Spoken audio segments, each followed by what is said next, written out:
Assalamualaikum warahmatullahi wabarakatuh. Apa kabar sahabat muslim semuanya? Semoga Allah senantiasa melimpahkan rahmat dimanapun sahabat muslim berada. Pada kesempatan kali ini kami akan mengungkap sebuah kisah tentang wanita pelacur yang melahirkan 7 nabi di zaman Bani Israel. Seperti apakah kisahnya? Simak video ini hingga selesai agar tidak salah paham. Perjalanan hidup setiap orang pasti berbeda-beda. Ada yang berada di jalan yang lurus dan ada yang terjerambab ke dalam kehinaan. Tetapi hal itu tidak membuat seseorang menyerah untuk mencari ampunan dan ridho Allah Subhanahu wa Ta'ala. Setiap orang tidak tahu perbuatan apa yang membuat dirinya diampuni dan mendapatkan rahmat dari Allah Subhanahu wa Ta'ala. Terdapat seorang wanita yang bekerja sebagai pelacur dalam kesehariannya. Tetapi tak disangka ia melahirkan 7 anak yang semuanya menjadi nabi. Dalam Tanqihul Qaul Imam Nawawi Al-Batani diceritakan dari sahabat Salman Al-Farisi bahwa dahulu kala hiduplah seorang wanita yang cantik di tengah-tengah penduduk Bani Israel. Wanita tersebut diketahui bernama Al-Malikah. Tak hanya cantik, tetapi wanita itu juga kaya raya dan ahli fitnah dengan kecantikan dan keanggunannya. Rumah wanita itu selalu terbuka lebar setiap harinya. Sedangkan dia duduk terlentang di atas ranjang yang tempatnya lurus pada pintu rumahnya. Sehingga setiap pria yang melewati rumah itu termakan fitnah oleh kecantikannya dan tertarik untuk mendekatinya. Kemudian wanita itu meminta kepada setiap pelanggan untuk memberikan uang sebesar 10 dinar atau lebih jika ingin menggaulinya. Suatu waktu ada seorang pria yang merupakan ahli ibadah dari penduduk Bani Israel melewati rumah itu tanpa sengaja. Ia melihat rumah yang terbuka dan di dalamnya duduk seorang wanita yang cantik jelita. Hati pria itu tanpa sadar hanyut oleh kecantikan si wanita tersebut. Akalnya pun terkalahkan oleh keinginan nafsu yang membakar hatinya untuk menggauli wanita cantik itu. Akhirnya pria itu menjual kain tenun dan mengumpulkan uang sehingga sampai beberapa keping dinar sesuai yang dibutuhkan. Lalu pria itu pun mendatangi wanita penghibur tersebut. Dan ia meminta kepada si pria untuk menyerahkan uangnya kepada perwakilan si wanita. Kemudian pria itu diminta untuk memasuki sebuah ruangan yang telah disediakan di sana. Wanita itu berhias dengan cantiknya dan duduk di atas ranjang. Pria itu pun segera mendekatinya dan duduk di samping wanita yang cantik itu di atas ranjang. Tak lama kemudian wanita itu pun mendekati si pria dan siap untuk melayaninya. Namun atas rahmat Allah Subhanahu wa Ta'ala dan berkat rutinitas ibadah yang dilakukannya, hati pria itu mendapatkan bisikan. Sesungguhnya Allah Subhanahu wa Ta'ala melihatku dalam keadaan buruk ini di atas, sedangkan aku melakukan perkara haram, maka leburlah semua amalku, kata hati si pria itu. Pria itu menjadi semakin takut akan keesaan Allah Subhanahu wa Ta'ala.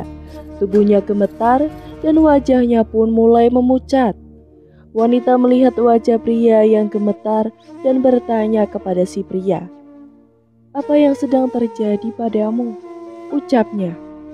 Dengan ketakutan pria itu menjawab, "Sesungguhnya aku takut kepada Allah Subhanahu wa Ta'ala, maka izinkanlah aku untuk keluar."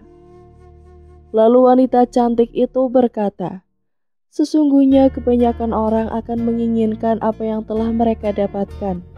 Maka kerjakanlah apa yang sekarang ada padamu," ujuk si wanita. Kemudian si pria itu berkata, "Sesungguhnya aku takut kepada Allah Subhanahu wa Ta'ala yang Maha Agung, dan sesungguhnya harta yang telah aku berikan kepadamu adalah milikmu secara halal." Wanita cantik itu bertanya lagi, "Apakah kamu belum pernah melakukan zina sekalipun?" Langsung pria itu menjawab, "Tidak," ujarnya. Wanita itu pun bertanya untuk terakhir kalinya, "Dari mana asalmu dan siapa namamu?" Pria itu memberitahu nama dan tempat tinggalnya kepada si wanita. Sebelum pria itu meninggalkan si wanita, hatinya bergumam, celaka dan kerusakan, sembari pria meneteskan air mata. Ternyata setelah kejadian itu, si wanita cantik tersebut terketuk hatinya. Atas rahmat Allah Subhanahu wa Ta'ala dan berkah dari pria itu, perasaan takut kepada Allah pun muncul dalam hatinya. Wanita itu berkata kepada dirinya sendiri, orang itu telah melakukan amal perbuatan dosa, namun hatinya telah dimasuki oleh ketakutan pada Tuhannya. Sedangkan aku telah melakukan perbuatan dosa selama sekian tahun, dan Tuhan yang dia takuti adalah Tuhanku. Maka seharusnya ketakutanku yang harus lebih besar daripada ketakutannya. Gumam si wanita cantik tersebut. Sejak saat itu Al-Malika semakin sadar dan takut kepada Allah Subhanahu wa Ta'ala. Ia pun menutup pintu rumahnya dan mengenakan pakaian kusut yang sudah lama sebagai bentuk kehinaan dirinya. Ia mulai melakukan ibadah kepada Allah Subhanahu wa Ta'ala, dan ia pun mulai berpikir dan berkata dalam hatinya, sesungguhnya jika aku bisa menemui pria itu, mungkin dia bisa menikahiku dan aku ada di sisinya. Aku akan belajar darinya tentang perkara agamaku. Ia bisa menjadi penolong bagiku untuk melakukan ibadah kepada Allah Subhanahu wa Ta'ala, kata hati si Malikah. Lalu atas izin Allah Subhanahu wa Ta'ala, wanita cantik itu pun pergi untuk mencari pria yang telah menyadarkan dirinya dengan membawa bekal dan harta dalam perjalanannya. Kemudian sampailah si wanita itu di perkampungan tempat tinggal si pria. Wanita itu menanyakan tentang keberadaan dan tempat tinggal si pria kepada para penduduk desa. Mereka mengantarkan wanita itu untuk menemui si pria. Lalu sesampailah wanita itu di depan rumah si pria. Penduduk desa memberitahu bahwa ada seorang wanita yang datang dari jauh mencarinya. Pria itu keluar dari dalam rumahnya untuk menemui seorang wanita yang mencarinya. Lalu wanita itu membuka cadarnya agar si pria itu dapat mengenali dirinya. Namun alangkah begitu terkejutnya pria itu ketika melihat bahwa wanita yang mencarinya adalah wanita penghibur yang pernah ditemuinya. Setelah melihat si wanita, pria itu pun mengingat tentang apa yang hendak terjadi antara dirinya dan si wanita. Seketika pria itu pun menjerit keras, kemudian tubuhnya jatuh tersungkur di atas tanah hingga pria itu meninggal dunia. Setelah proses pemakaman selesai, wanita cantik itu masih terlihat sedih. Ia datang jauh-jauh untuk tujuan baik demi menemui si pria, namun di saat itu juga pria itu meninggal dunia. Kemudian wanita itu pun bertanya kepada para penduduk dengan bertanya, apakah pria itu memiliki seorang keluarga yang membutuhkan istri. Lalu salah seorang penduduk desa berkata, dia memiliki seorang saudara yang soleh, tetapi sengsara dan tidak memiliki harta. Ucapnya kepada si wanita. Wanita itu dengan senang hati berkata, tidak masalah, karena sesungguhnya aku memiliki harta yang cukup untuk kebutuhan kami nantinya. Lalu wanita itu meminta ketika itu untuk diantarkan kepada saudara laki-laki pria soleh ini. Kemudian setelah bertemu dengan saudara laki-laki pria soleh ini, wanita ini menceritakan kisahnya dan kisah dia bagaimana ia bisa sampai di kota ini. Lalu wanita ini meminta agar saudaranya ini yang menggantikannya untuk menikah dengannya. Tapi awalnya saudara laki-lakinya ini menolak. Dia bilang, aku seorang pemuda yang miskin. Aku berbeda dengan almarhum saudaraku. Lalu wanita itu menjelaskan bahwasannya ia membawa sejumlah harta bersamanya, dan mungkin saja harta itu cukup untuk beberapa tahun ke depan selagi mereka sambil bekerja untuk mencari penghidupan yang lebih layak. Saudaranya pun menyetujuinya karena wanita ini memiliki maksud yang baik.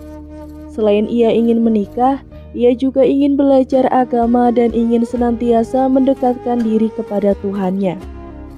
Berhubung saudara laki-lakinya ini merupakan orang soleh, akhirnya tak lama dari itu keduanya pun menikah, dan selama masa pernikahannya tersebut, keduanya selalu senantiasa berupaya mendekatkan diri kepada Allah Subhanahu wa Ta'ala serta menjauhi segala larangannya. Hingga pada suatu hari wanita ini melahirkan seorang putra, dan Allah Subhanahu wa Ta'ala angkat anak ini menjadi seorang nabi. Bahkan tak hanya itu, keenam anaknya yang lahir setelah itu, Allah Subhanahu wa Ta'ala pun memuliakan semuanya menjadi nabi juga.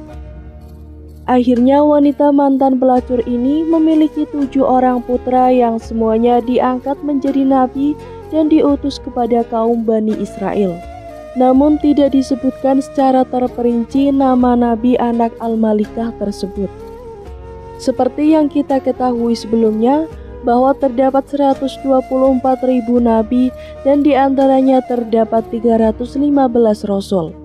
Di antara banyaknya nabi yang kita hanya diwajibkan untuk mengetahui hanya 25 nabi. Itulah pemaparan kisah Al-Malikah, seorang pelacur yang bertaubat dan memiliki anak seorang nabi. Begitulah cerita seorang pelacur yang jelas-jelas dipandang rendah dan hina oleh manusia dari status sosialnya dan pekerjaannya.